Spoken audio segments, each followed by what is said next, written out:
ഈ enforcement ഡയറക്ടറേറ്റോ IT ഡിപ്പാർട്ട്മെൻറ്റോ നടന്ന harassment മൂലം ആത്മഹത്യ ചെയ്യുന്ന ബിസിനസ്സുകാരുടെ എണ്ണം വളരെ കൂടുതലാണ് ഇന്ത്യയിൽ. അപ്പോൾ ഇത്തരം ഹരാസ്മെൻറ്റിൽ നിന്ന് രക്ഷപ്പെടാൻ എന്താ ചെയ്യുക? രണ്ട് വഴികളാണുള്ളത്. ഇതിനു മുമ്പുണ്ടായിരുന്നൊരു വഴി ഇലക്ട്രൽ ബോണ്ടിലേക്ക് പൈസ കൊടുത്താൽ ഈ പ്രശ്നം തീരുമായിരുന്നു. ധാരാളം ഉദാഹരണങ്ങളും ഒക്കെ അത്തരമുണ്ട്. ഏറ്റവും ഒടുവിൽ കേരളത്തിൽ നിന്നുള്ള ഉദാഹരണം സാബു M. ജേക്കബ്. അദ്ദേഹം എന്ത് ചെയ്തു? അദ്ദേഹത്തിൻ്റെ ഒരു പാർട്ടിന് അതുകൊണ്ടുപോയിട്ട് NDAയിൽ ചേർന്നു.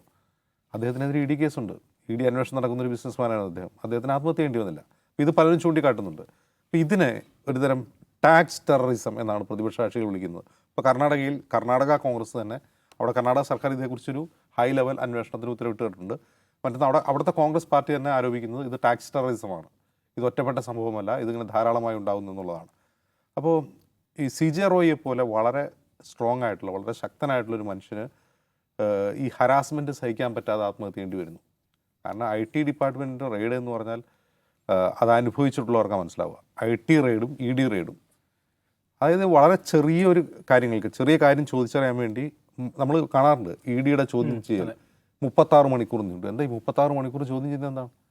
ഞാൻ ചോദിച്ചിട്ട് കൊലപാതകയായ ഒരാൾ അല്ലെങ്കിൽ വേറെ അതായത് ഇന്ത്യയിലെ സാമ്പത്തിക തട്ടിപ്പ്, ഫിനാൻഷ്യൽ ക്രൈം എന്ന് പറയുന്നത് റേപ്പിനേക്കാളും അതുപോലെ കൊലപാതകത്തെക്കാളും മോശപ്പെട്ടൊരു കാര്യമായിട്ടാണ് ഒരു പബ്ലിക് പെർസെപ്ഷൻ.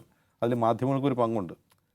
അതായത് ഇന്ത്യയിൽ ഇപ്പോൾ ഒരു ബിസിനസ്സുകാരൻ ബിസിനസ് ചെയ്യുക, അപ്പോൾ എല്ലാ പേപ്പറും ക്ലിയറായിട്ട് എല്ലാം പക്കയായിട്ട് ബിസിനസ് നടന്ന ആൾക്കാരുണ്ട്. ഈ CJ റോയ് അങ്ങനത്തെ ഒരാളാണ്. കടം പോലും വാങ്ങാതെ ബിസിനസ് ചെയ്യുന്ന ഒരാളാണ്. അങ്ങനെ പലിശയുമായി ബന്ധപ്പെടാതെ ബിസിനസ് ചെയ്യുന്ന ആൾക്കാരുണ്ട്. അങ്ങനെ പലിശയുമായി പോലും ബന്ധപ്പെടാതെ സക്സസ്ഫുൾ ആയിട്ടുള്ള ഒരുപാട് സക്സസ് സ്റ്റോറീസ് ഉണ്ട്.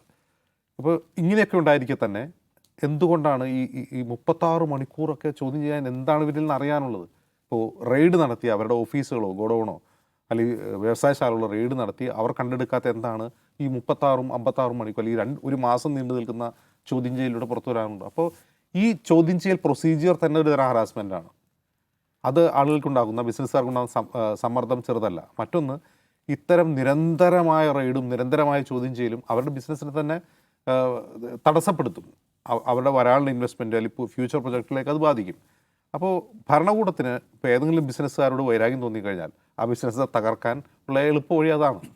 അങ്ങനെ എത്രയോ ഉദാഹരണങ്ങൾ നമ്മുടെ മുമ്പിലുണ്ട്. NDTV എന്ന് പറയുന്ന ഭരണകൂട വിമർശകരായ സ്വതന്ത്ര മാധ്യമ സ്ഥാപനത്തെ നിരന്തരം IT വിഭാഗത്തിൻ്റെ EDയുടെ റെയ്ഡുകൾ കൊണ്ട് തളർത്തിയ ശേഷം അത് ഏറ്റെടുത്തവരാണ് ഭരണകൂടത്തിൻ്റെ പിണിയാളുകളായ വലിയ കോർപ്പറേറ്റുകളാണ്. അങ്ങനെ എത്രയോ ഉദാഹരണങ്ങൾ.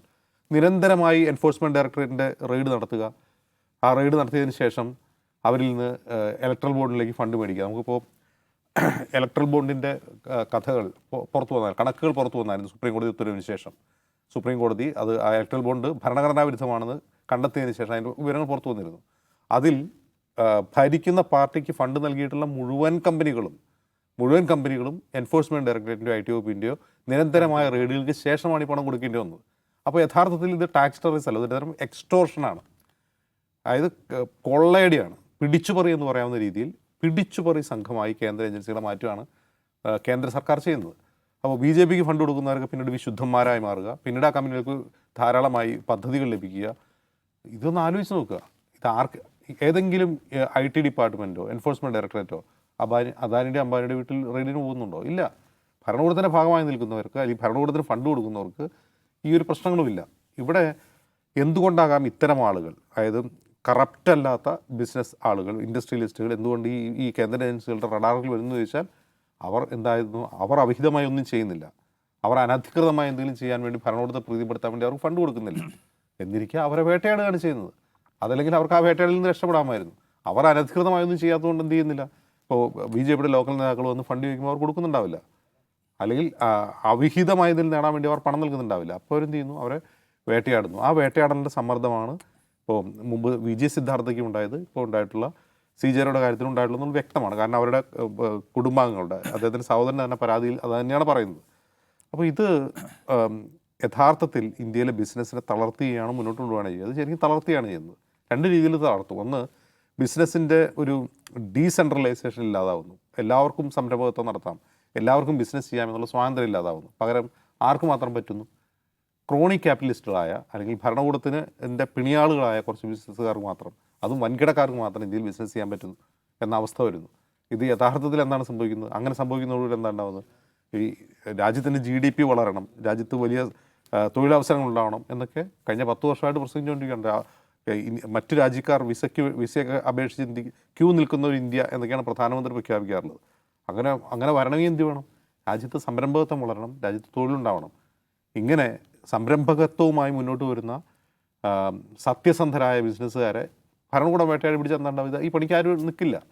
ഇപ്പോൾ CJ റോയെ സംബന്ധിച്ച് അദ്ദേഹത്തിന് പറ്റിയ അബദ്ധം എന്താണ്? അദ്ദേഹത്തിന് ദുബായിൽ ബിസിനസ്സുണ്ട്, കേരളത്തിലുണ്ട്, ബാംഗ്ലൂരുണ്ട്. അദ്ദേഹം ബാംഗ്ലൂർ ജനിച്ച് വളർന്നു വന്ന ഒരാളാണ്. അദ്ദേഹത്തിന് ദുബായിൽ ഒരു പ്രശ്നം ഉണ്ടാവില്ലായിരുന്നു. അദ്ദേഹം അവിടെ ഇൻവെസ്റ്റ് ചെയ്തിരുന്നെങ്കിൽ അദ്ദേഹം എന്ത് ചെയ്തു? അദ്ദേഹം സ്വന്തം നാടിൻ്റെ GDP വളരാൻ വേണ്ടി, സ്വന്തം നാട്ടിൽ സംരംഭകത്വവും തൊഴിലും ഉണ്ടാകാൻ വേണ്ടി ഇവിടെ ഇൻവെസ്റ്റ് ചെയ്തോടി അദ്ദേഹം എന്തായി? ഭരണകൂടത്തിൻ്റെ കണ്ണിലെ കരടായി മാറുന്നു.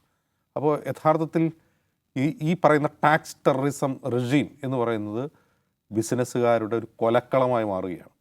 എന്ന് കരുതി ഈ കേന്ദ്ര ഏജൻസികൾ വരെ പോയി കൊല്ലുന്നു എന്നല്ല, അവരെ സംബന്ധിച്ച് ജീവിക്കാൻ നിവൃത്തിയില്ലാത്ത, മുന്നോട്ട് പോകാൻ ഒരു തരത്തിലുള്ള നിവൃത്തിയുമില്ലാതെ ആത്മഹത്യ ചെയ്യേണ്ടി വരുന്ന ഒരു സാഹചര്യം ഇന്ത്യയിൽ ഉണ്ടാവുകയാണ്.